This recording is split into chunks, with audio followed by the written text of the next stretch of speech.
Welcome to this lesson on multivariable calculus. Today, we are going to explore a fundamental geometric property of the gradient vector. Specifically, why the gradient is always perpendicular to level curves. This is a key insight that connects the algebra of partial derivatives with the geometry of maps and surfaces. First, let's establish what we mean by a level curve. Imagine you are looking at a topographic map of a mountain. The lines you see are called contour lines. Each line connects points that share the exact same height or elevation.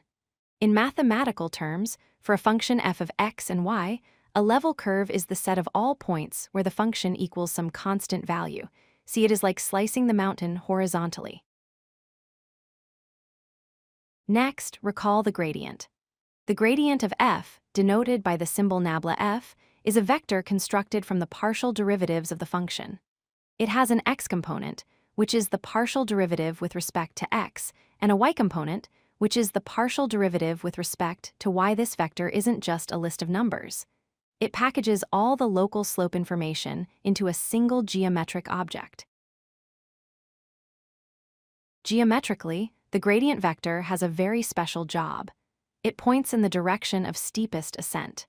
If you were standing on the side of a hill, the gradient vector would point exactly where you should step to go uphill as quickly as possible. It is the compass needle for maximum increase in height. So we have two concepts: the level curve, which represents staying at the same height, and the gradient, which represents going up as fast as possible.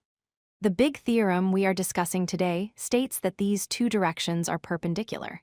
At any point on a level curve, the gradient vector is orthogonal to the curve itself. It creates a 90-degree angle with the tangent line. Let's visualize this. Here we see a map of level curves, the red circles, and the gradient field, the blue arrows.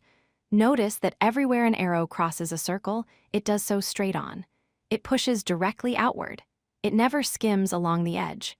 This is the orthogonality property in action across the entire domain. To understand why this is true, we can set up a simple proof. Imagine a particle moving along one of these level curves.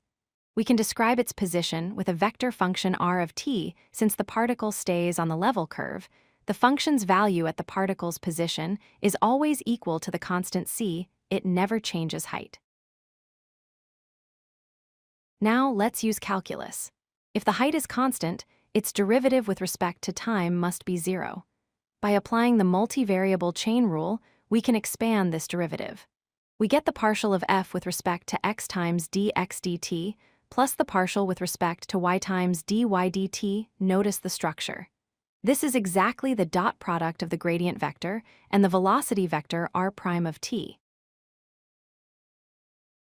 Since their dot product is 0, the two vectors must be perpendicular. The velocity vector r prime points along the curve, tangent to it. The gradient vector is nabla f, therefore, the gradient must be perpendicular to the tangent of the level curve. This proves the geometric property we observed. This isn't just abstract theory. It has real-world applications. In physics, it explains why electric field lines intersect equipotential lines at right angles. In optimization problems, it is the foundation for the method of Lagrange multipliers. And in computer graphics, it helps us calculate lighting by finding surface normals. Understanding this geometry is a powerful tool in your calculus toolkit. If you like this video, hit that like button and don't forget to subscribe. Visit codelucky.com for more such useful content.